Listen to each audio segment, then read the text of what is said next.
ہماوست pantheism کی شکل میں یا گاڈ انکارنیٹ عیسائیوں میں بھی ایک عقیدہ رہا ہے، آج نہیں ہے۔ ایک تو وہ ہے تثلیث کہ ایک اللہ، ایک بیٹا حضرت عیسیٰ اور ایک روح القدس، لیکن ان کے ہاں یہ عقیدہ بھی رہا ہے کہ اللہ ہی ہے حضرت مسیح جو ہے، یعنی گاڈ انکارنیٹ کا تصور بھی ان کے ہاں رہا ہے۔ کرسچنز میں بہت سے مختلف جو ہے مختلف اوقات میں مختلف ادوار میں ان کے عقائد بدلتے رہے۔ بہرحال مجھے اس وقت جو کچھ عرض کرنا ہے وہ یہ ہے کہ اللہ تعالیٰ کا بڑا فضل و کرم ہے اس امت پر، امت محمد پر صلی اللہ علیہ وسلم، کہ یہ امت اس نوع کے شرک سے تاحال محفوظ ہے۔ اگرچہ عوام الناس کے درجے میں یا شاعروں کی مبالغہ آرائی میں نعتیں کہتے ہوئے جب حدود سے تجاوز کر دیا جاتا ہے اس میں کچھ شائبہ پیدا ہو جاتا ہے، لیکن کسی بھی مستند فرقے، مستند مسلک کے مستند عقائد میں ایسی کوئی چیز موجود نہیں ہے جسے شرک فی الذات سے تعبیر کیا جا سکے۔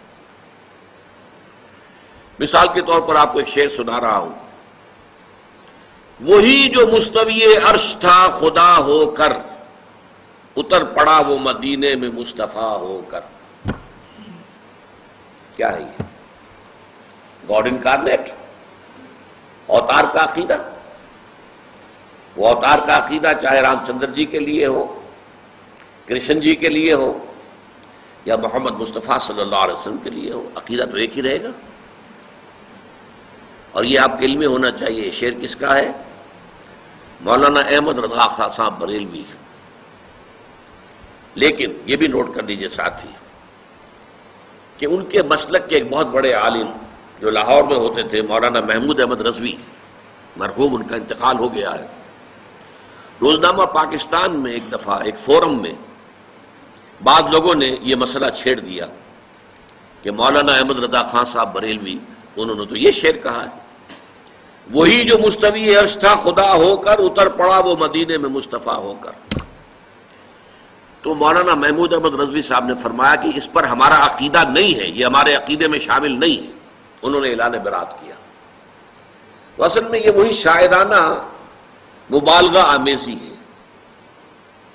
قرآن مجید میں سورہ شعراء میں یہ بات کہی گئی ہے کہ شعراء جو ہیں والشعراء یتبعہم الغاوون الم تر انہم فی کل واد یہیمون، وہ ہر وادی میں چکر لگاتے ہیں، خیالات میں دور سے دور نکل جائیں گے۔ مبالغہ آمیزی اگر نہ ہو تو پھر شعر کے اندر تاثیر نہیں ہوتی۔ اسی طریقے سے ایک شعر ہے، مدینے کی مسجد میں ممبر کے اوپر بغیر عین کا ایک عرب ہم نے دیکھا۔ بغیر عین کا عرب کیا ہوا؟ عرب میں سے عین نکال دے کیا رہ گیا؟ رب۔ رب کون ہے؟ اللہ۔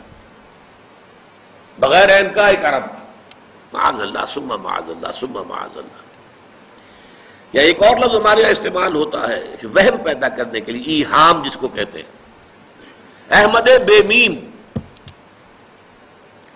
احمد بے میم، احمد میں سے میم نکال دیں گے کیا بچے گا؟ بتائیے۔ احد، قل هو اللہ احد اللہ الصمد لم یلد ولم یولد۔